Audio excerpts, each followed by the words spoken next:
So welcome friends, स्वागत है आपका आपके इस YouTube चैनल में लर्निंग प्लेटफॉर्म पे जिसका नाम है Mauli the academy of excellence.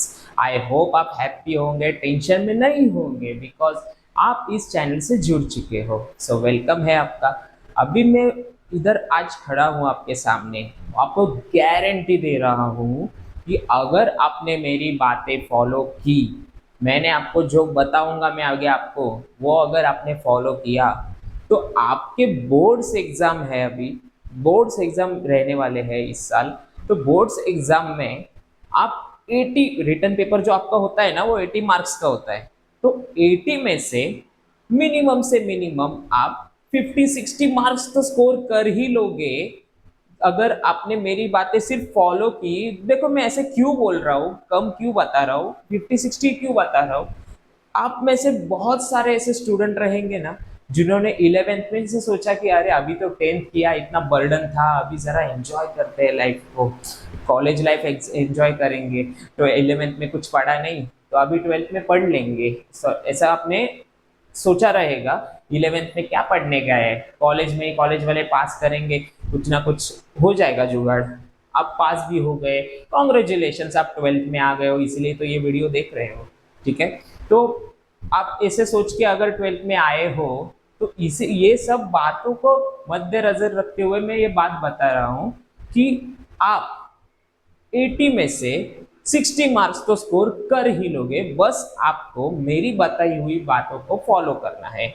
और आपने अगर 11th अच्छे से पढ़ा है, आपने सब कॉन्सेप्ट क्लियर करके चले हो अभी तक, तो आपको ज्यादा स्ट्रेस लेने की जरूरत ही नहीं, आप आउट ऑफ भी निकाल सकते हो। बस कैसे क्या करना है मैं आपको बताऊंगा। आज इस वीडियो में ना मैं लेके आया हूँ कि आपका जो चैप्टर्स है 12th के महाराष्ट्र बोर्ड के बुक में, जो आपको चैप्टर्स पढ़ने हैं उसका वेटेज और इसके पेपर पैटर्न के मार्क्स, वो सब मैं आप इधर आपको दिखाने वाला हूँ आज कि किसको कितना इंपॉर्टेंस देना है, किसको कितना पढ़ना है। और आपको स्कोर मैक्सिमम, अभी इस साल में अपना मोटिव क्या है कि एग्जाम्स में ज्यादा से ज्यादा स्कोर करना। प्रीवियस ईयर में आपका मोटिव क्या था कि सब कॉन्सेप्ट क्लियर करके चलना, जैसे कि ज्यादातर स्टूडेंट नहीं किया रहेगा, लेकिन फिर भी मैं बता रहा हूँ उधर मोटिव अलग था, 12th में मोटिव अलग है। आपका एम क्या है, मैक्सिमम स्कोर करना। ठीक है, हाँ कॉन्सेप्ट मेरे लिए अभी भी इम्पोर्टेंट है, लेकिन अभी जो हमारा सिनेरियो है कि 12th का बोर्ड एग्जाम है, तो उस हिसाब से मैं बात करूंगा, उस हिसाब से आपको सिखाऊंगा। आइए अपन पहले देख लेते हैं। हाँ मैं पहले बताना चाहूंगा कि जैसे मैंने बात की कुछ स्टूडेंट्स के बारे में जो इतना सीरियसली नहीं लेते 11th को, तो उनके लिए अपन बाद में स्पेशल सीरीज एग्जाम जब आपका 12th का नजदीक आएगा तब तो लाएंगे, लेकिन अभी से आपके पास ना बहुत टाइम है। आपको भड़काने वाले बहुत जन मिलेंगे, अरे 12th है, ये करो वो करो। करो, लेकिन कैसे, तरीके से। जो मैं आपको बताऊंगा ना, 11th का जो जो इंपॉर्टेंट कॉन्सेप्ट रहेंगे जो छूट गए हैं आपके, वो इंपॉर्टेंट है आपके 12th के अकाउंट्स के लिए। बिकॉज आपको सिखाने वाले जो सिखाएंगे अभी, वो चैप्टर अगर इधर से स्टार्ट हो रहा है तो इनमें क्या चल रहा है आपको कुछ समझ में नहीं आएगा, इरिटेट हो जाओगे, बर्डन लगने लगेगा आपको कि ये क्या पढ़ रहा हूँ मैं, मुझे कुछ समझ में ही नहीं आ रहा है। तो इसीलिए जैसे मैं कहूंगा ना, मैं उनकी बात कर रहा हूँ अभी जो जीरो से स्टार्ट कर रहे हैं, मुझे पता है आप में से बहुत है, तो उनके लिए मैं बात कर रहा हूँ कि आपको कैसे पढ़ना है, स्ट्रैटेजी मैं आपको बताऊंगा।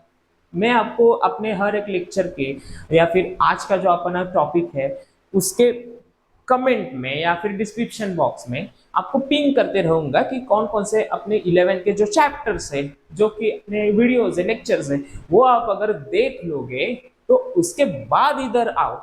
12th के जो चैप्टर्स सीखोगे आप, वो सीखने के लिए ना पहले 11th के जो चैप्टर्स इंपॉर्टेंट रहेंगे वो मैं पिन कमेंट कर दूंगा, तो वो देखकर आप अभी इस लेक्चर पे आओ तो आपको ये सब समझने लगेगा, फिर आप इधर से न्यू स्टार्ट करो। देखो अभी पकड़ के चलो आपका एग्जाम मार्च फरवरी में हो जाता है, फरवरी में एग्जाम होता है आपका, राइट। तो अभी मंथ चल रहा है जून। अभी जून, सपोज जून का ये जो मंथ है, जुलाई स्टार्टिंग तक आप अपने 11th के अकाउंट्स को, फाउंडेशन जो आपका था, बिल्डिंग जिस पे आपकी खड़ी है, वो फाउंडेशन पे आप ज्यादा फोकस करो। अगर वो आपने क्लियर कर लिए तो आगे से आप जो ये चैप्टर्स पढ़ना चालू करोगे वो आपको मक्खन की तरह इजीली लगने लगेंगे, सब आपको कॉन्सेप्ट समझने लगेंगे। जैसे कि लेकिन आपको क्रैक तो करना है बोर्ड एग्जाम, राइट, स्कोर करना है मैक्सिमम, लेकिन वो आप तभी कर पाओगे ना जब आपका फाउंडेशन मजबूत रहेगा। बिल्डिंग आपको और मंजिल अगर बढ़ानी है ऊपर, तो जब फाउंडेशन मजबूत होगा तभी आप बढ़ा पाओगे, उस पर फ्लोर्स एक्स्ट्रा ऐड करते जाओगे, राइट, नहीं तो पूरी बिल्डिंग गिर सकती है। बराबर, तो आप एग्री कर रहे होंगे मेरी बातों से। तो अभी अपन पहले तो ये देखते हैं कि इस वीडियो में इंट्रोडक्शन है, ओवरव्यू है ये आपके 12th अकाउंट्स का। तो इसमें आपको क्या क्या देखना है, चैप्टर वाइज वेटेज। देखिए, फर्स्ट है introduction to partnership and final accounts.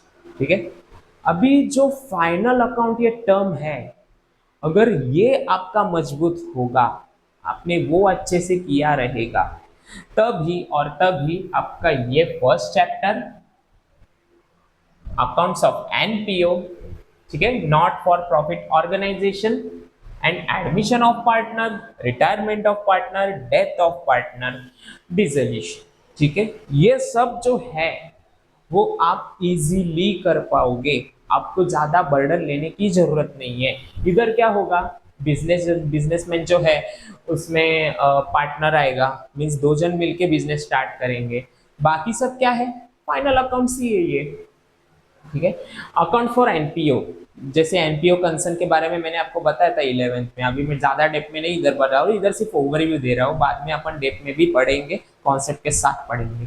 ठीक है, अकाउंट्स ऑफ एनपीओ, अभी एनपीओ का जो अकाउंटिंग आपको करना है वो भी क्या है, एक टाइप से फाइनल अकाउंट ही है। इसमें भी हमको ये सब देखना पड़ेगा कि कौन सी एंट्री किधर होगी, कौन सा जो है ट्रांजैक्शन वो किधर नोट किया जाएगा। ठीक है, तो वो ही आपको देखना है। लेकिन सिर्फ इतना है कि इसमें आपका ये अकाउंट ये नहीं बनेगा कि कैपिटल अकाउंट वगैरह, बिकॉज ये ट्रेडिंग कंसर्न नहीं है। ठीक है, एडमिशन ऑफ पार्टनर, अभी अगर आपको फाइनल अकाउंट आता है तब आप ये सॉल्व कर पाओगे, पार्टनरशिप का फाइनल अकाउंट सॉल्व कर पाओगे। और पार्टनरशिप का फाइनल अकाउंट सॉल्व कर लिया मीन्स बेस क्या है, मुझे आपको बताना क्या है कि फाइनल अकाउंट जो है कंसेप्ट है वो ही इंपॉर्टेंट है, वो कर लिया तो पार्टनर्स के साथ का अकाउंट्स भी मैनेज कर लोगे। पार्टनर आएगा बिजनेस में, जब दो जन बिजनेस कर रहे हैं, तीसरा पार्टनर भी ज्वाइन होना चाह रहा है, तो उसका एडमिशन भी आप कर पाओगे, फाइनल अकाउंट ही है उसमें भी। रिटायरमेंट, एक जन छोड़ के जा रहा है बिजनेस, ठीक है, पार्टनर में से एक पार्टनर चला गया, वो भी कर पाओगे। एक पार्टनर मर गया, सिमिलर ही है, फाइनल अकाउंट इंपॉर्टेंट है। ठीक है, ये कर पाओगे। डिसोल्यूशन मींस बिजनेस बंद करना है, डिसॉल्व, बंद हो गया बिजनेस, सब एसेट बेचोगे आप, अभी खाली करोगे, तो वो करना है, वो भी फाइनल अकाउंट है, उसमें भी ज्यादा मीन्स मोस्टली आपको 1 2 3 4 5 ये जो है फाइनल अकाउंट पे ही बेस्ड है। अभी बिल ऑफ एक्सचेंज, अगर आपको जनरल एंट्री 11th में सीखी थी, वो भी मैं सिखाने वाला हूँ इस चैनल पे कि जनरल एंट्री कैसे करते हैं। कुछ स्टूडेंट को पता ही नहीं होगा कि जनरल एंट्री होती क्या है, तो वो 11th में था अपने सिलेबस में, नहीं देखा, छोड़ो। लेकिन अभी मैं पिन कमेंट पे अपना लेक्चर वगैरह के देता रहूंगा, आप जरूर से जरूर चैनल पे अपडेटेड रहिए, चैनल को सब्सक्राइब करके रखिए, तो आपको डेली अपडेट मिलते जाएंगे, सर्च करने की जरूरत नहीं है। ठीक है, तो बिल ऑफ एक्सचेंज हुआ, इश्यू ऑफ शेयर्स हुआ, ये जो सब है जर्नल एंट्री पे बेस्ड है।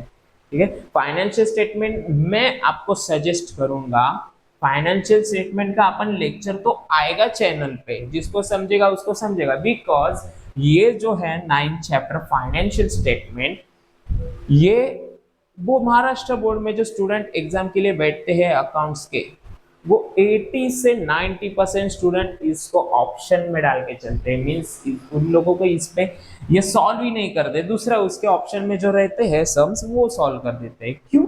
क्योंकि है थोड़ा ये टफ, मैं भी एग्री कर रहा हूँ, ये सबसे थोड़ा हटके है। सो देन है कंप्यूटर अकाउंटिंग, कंप्यूटर अकाउंटिंग को भी मैं बोलूंगा कि आप ऑप्शन में लेके चलो। क्यों? देखिए, कंप्यूटर अकाउंटिंग ऐसा है कि थ्योरी है उसमें, अभी थ्योरी क्या पढ़ोगे, थ्योरी में आपके मार्क्स भी कट ज्यादा होने के चांसेस है, आपको याद करना पड़ेगा। तो वो इतना अपने को रटने का ही नहीं है ना, 12th का बोर्ड एग्जाम है, तो ज्यादा से ज्यादा स्कोरिंग अपने को सिर्फ इसी में हो सकता है, जब आप प्रॉब्लम सॉल्व करने जाओगे उसी में आपको ज्यादा स्कोर होगा, मेरी गारंटी है। अभी कुछ स्टूडेंट ऐसे होंगे कि अरे थ्योरी इजी है, पढ़ के जाऊंगा मस्त लिख के आऊंगा, देखिए वो आपकी चॉइस है, लेकिन मैं आपको ऐसा ही सजेस्ट करूंगा कि आप सम सॉल्व कीजिए। आपने सिर्फ ऐसा नहीं कि बैलेंस शीट टैली होनी जरूरी है इंपॉर्टेंट, लेकिन अगर बैलेंस शीट टैली नहीं हो रही है ना, तो आप जिसको सम सॉल्व करने के लिए आप पोस्टिंग भी करते हो ना, कौन सी चीज किधर जाएगी, कौन से ट्रांजेक्शन किधर नोट होगा, उसके भी आपको मार्क्स रहते हैं। ठीक है, आपका चाहे आपकी बैलेंस शीट टैली हो या ना हो, वो इम्पोर्टेंट नहीं है। ठीक है, अभी इधर देखते हैं अपन पेपर पैटर्न, आपके 12th का पेपर कैसे आने वाला है। ठीक है, टेंटेटिव अपन देख लेते हैं इधर। ऑब्जेक्टिव, पहले तो ऑब्जेक्टिव रहेंगे। देखिए ये जो है ना, ये आपका 80 मार्क्स का रहने वाला है, टोटल 80 मार्क्स का आपको आएगा, और आपके कॉलेज की तरफ से आपको 20 मार्क्स में से मिलने वाले हैं, 20 मार्क्स फ्रॉम कॉलेज। ठीक है, 20 मार्क्स फ्रॉम कॉलेज, कॉलेज में से 20 मार्क्स मिलेंगे। 100 मार्क्स का पेपर है, 20 मार्क्स कॉलेज में से मिलेंगे, बच्चे 80। अभी 80 मार्क्स में से आपको ये रिटर्न एग्जाम देना है, जो सेंटर में जाके आप दोगे एग्जाम, वो आप 80 मार्क्स में से दोगे, राइट। तो अभी उसमें ज्यादा से इस पे तो आप आपके कॉलेज से आपको मैक्सिमम मार्क्स मिलेंगे, आई होप ओरल के ऊपर वो जो देते हैं मार्क्स, वो आपको ज्यादा से ज्यादा कॉलेज देता है। ठीक है, उसमें ज्यादा बर्डन लेने की जरूरत नहीं है। आप फोकस करो कि आप पेपर में कैसे स्कोर करोगे। आइए, अब ये जो ऑब्जेक्टिव्स है ना, ऑब्जेक्टिव्स की पूरी रिस्पॉन्सिबिलिटी मेरी, मुझ पे छोड़ दो कि ऑब्जेक्टिव्स पे ज्यादा से ज्यादा स्कोर कैसे करना है, मीन्स 20 आउट ऑफ 20 कैसे लाने हैं, क्या करना है, कैसे पढ़ना है, वो रिस्पॉन्सिबिलिटी मेरी। ठीक है, आप सिर्फ चैनल को सब्सक्राइब करके रखिए, चैनल पे बने रहिए ताकि आपको अपडेट्स मिल सके। तो वो 20 आउट ऑफ 20 लाने की रिस्पॉन्सिबिलिटी मैं ले लेता हूँ, तो वो तो छोड़ दीजिए, 20 तो आपको मिल जाएंगे। ठीक है, बहुत इजी है ऑब्जेक्टिव्स, कुछ नहीं है उसमें। Question number 2, 10th marks. अभी क्वेश्चन नंबर 2 जो है, उसमें एडमिशन ऑफ पार्टनर के ऑप्शन में या तो रिटायरमेंट आएगा या फिर डिसोल्यूशन आएगा। ठीक है, अभी इसमें कंफर्म नहीं है कि कौन से ऑप्शन में क्या आएगा, लेकिन ये जो चारों है, इसमें आपको पकड़ बनानी है। कौन सिखाएगा आपको, मैं सिखाऊंगा, डोंट वरी। अब बहुत इजी है, लेकिन इसके ऑप्शन में मोस्ट ऑफ द चांसेस है कि एडमिशन के ऑप्शन में डिसोल्यूशन आ सकता है या तो रिटायरमेंट आएगा, मोस्टली चांसेस है। ठीक है, तो अपन दोनों करने वाले हैं, आपको इजी लगेगा, कुछ टेंशन लेने की जरूरत नहीं है। तो आपके 10th मार्क में से सपोज बैलेंस शीट टैली भी नहीं हुआ, तो 7-8 मार्क्स, तो 6 मार्क्स 7 मार्क्स तो पक्के हैं, जितना मैं आपको सिखाने वाला हूँ उस हिसाब से बताऊंगा कि मैं ऐसा सिखाने वाला हूँ कि सपोज बैलेंस शीट भी टैली नहीं हुई, तो भी आपको ज्यादा से ज्यादा कैसे मार्क्स लेके आने हैं उस सम के अंदर, वो मैं आपको बताऊंगा। ठीक है, अभी देन है क्वेश्चन नंबर 3 है, जो भी 10 मार्क्स का है, उसमें है डिसोल्यूशन या तो बिल ऑफ एक्सचेंज। अभी बिल ऑफ एक्सचेंज भी बहुत इजी है, इसमें आप कौन सी एंट्रीज फिक्स्ड रहेंगी वो करोगे तो आपको क्या मार्क्स मिलने वाले हो, जितने मार्क्स फिक्स हो सके आपके, उस पर मैं ज्यादा फोकस करूंगा कि इतने इतने मार्क्स तो फिक्स लेके चलो। ठीक है, कोई भी पर्सन हो आप में से कर लेगा, ऐसे में मैं आपको बताने वाला हूँ स्ट्रैटेजी। ठीक है, तो इसके ऑप्शन में ये आ सकता है, या तो ये घुमा फिरा के आ सकते हैं, एडमिशन के डिसोल्यूशन आ गया, तो रिटायरमेंट के ऑप्शन में बिल ऑफ एक्सचेंज आ जाएगा, राइट।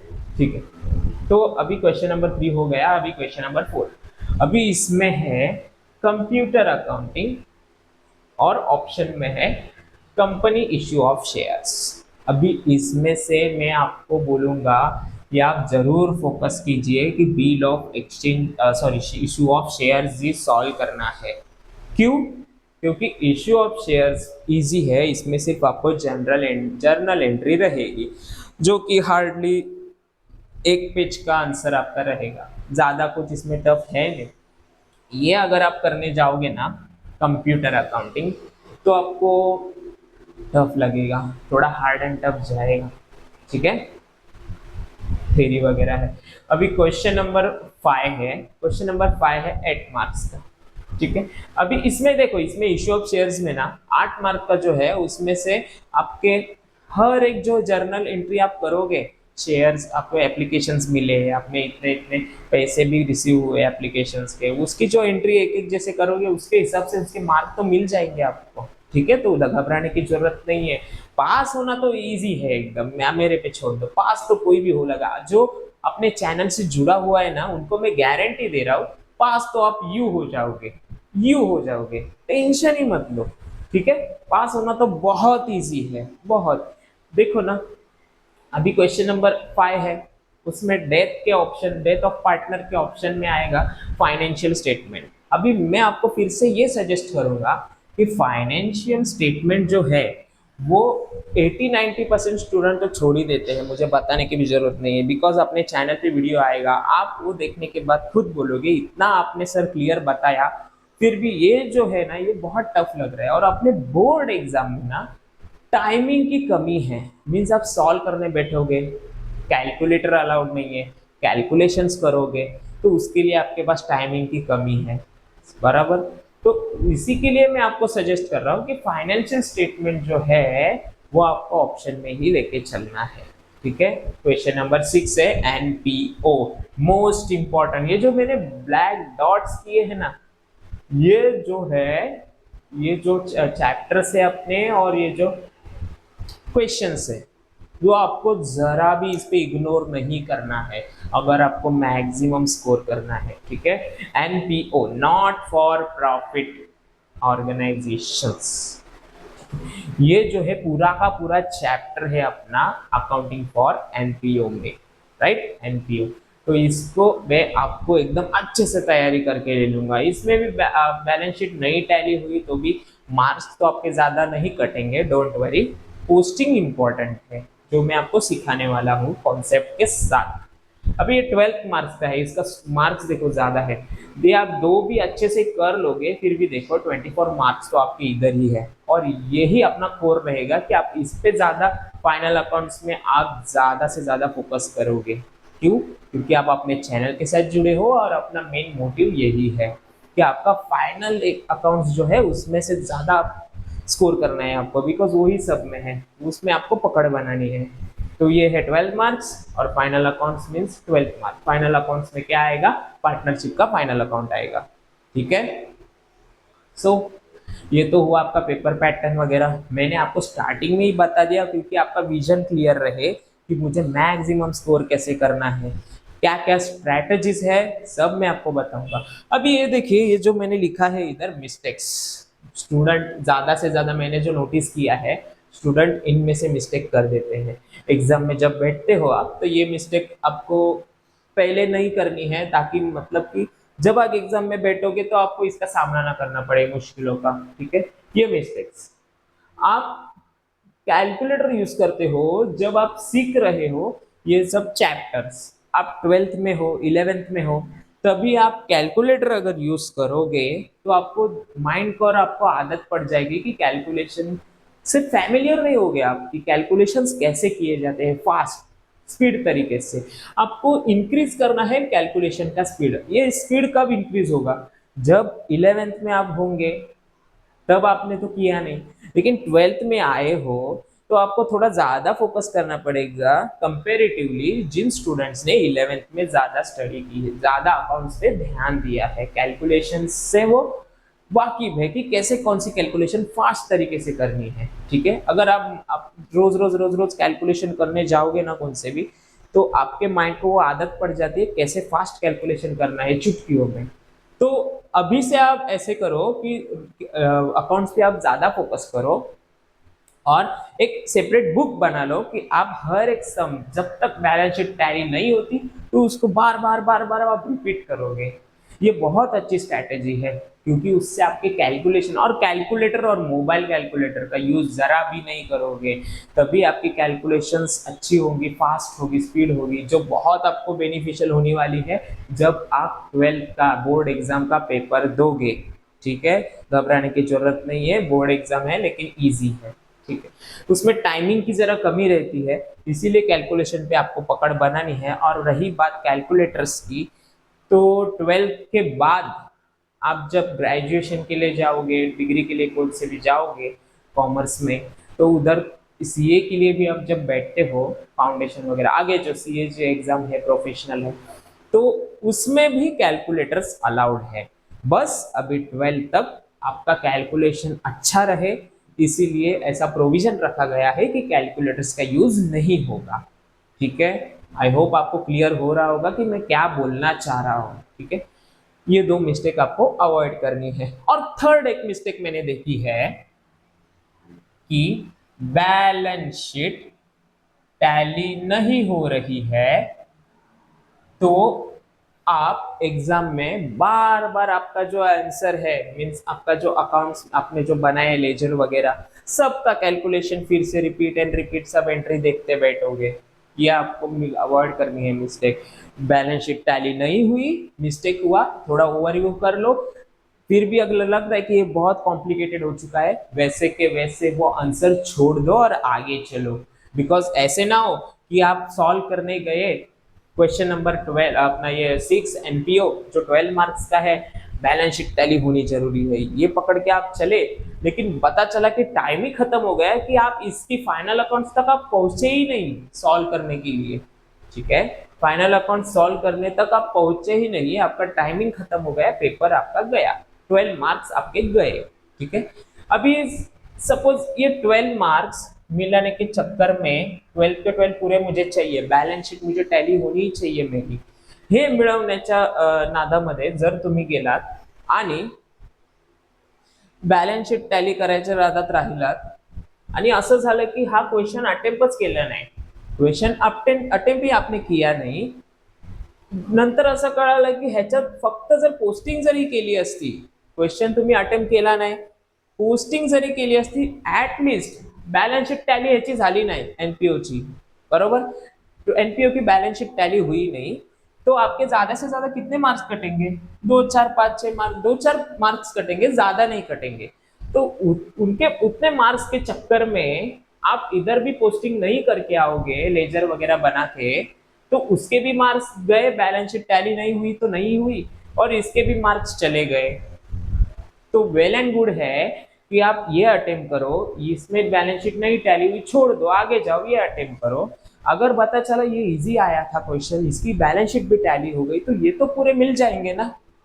इसके चक्कर में ये, इसके चक्कर में ये मत गवाओ। ठीक है। मुझे सिर्फ इतना ही बोलना था। तो बने रहिए अपने चैनल के साथ, मैं आपको आगे और से और स्ट्रैटेजीज जरूर देने की कोशिश करूंगा, जिसके कि आपसे ज्यादा आपके स्कोर होंगे एग्जाम के अंदर। ठीक है। सब्सक्राइब करके रखिए अपने चैनल को, बने रहिए अपने चैनल के साथ, डेली के डेली अपडेट्स जो आएंगे उसको जरूर देखिए, पूरे के पूरे लेक्चर्स देखिए। कुछ भी डाउट हो तो मुझे जरूर कांटेक्ट कीजिए, मीन्स की कमेंट जरूर कीजिए। आपके प्रॉब्लम का सॉल्यूशन हम जल्द से जल्द लेके आएंगे, हम आपके पूरे के पूरे आप पर फोकस करेंगे, बिकॉज आपका बोर्ड एग्जाम है, हल्के में हम नहीं लेंगे। ठीक है। थैंक यू सो मच, ऐसे ही बने रहिए।